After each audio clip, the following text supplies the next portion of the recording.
What do I do? So they may stick around. So if I'm going to stick around, what am I going to do? Well, if you're going to have any other owner, even one share, you should have a buy-sell agreement that talks about what's going to happen, at least to that other person.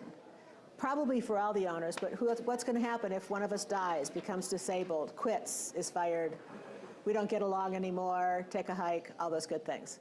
Who's going to buy it? Is it going to be bought? What's the price? What are the terms of payment? Is there a covenant not to compete?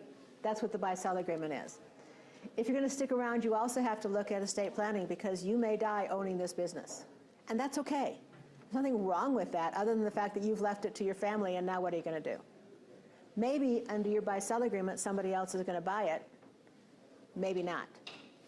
And then you can look at executive compensation, which is things like, I've got some key employees who aren't owners, or maybe they're a small owner, but they aren't the massive, they aren't the future owner, shall we say.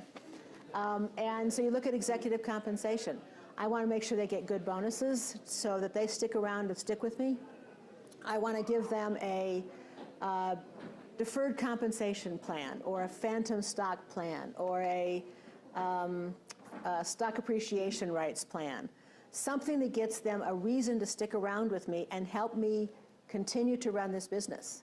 Some of our owners would say, I'll just keep owning it. It's running good. I've got people who run it for me. I come in 1 to 2 days a week.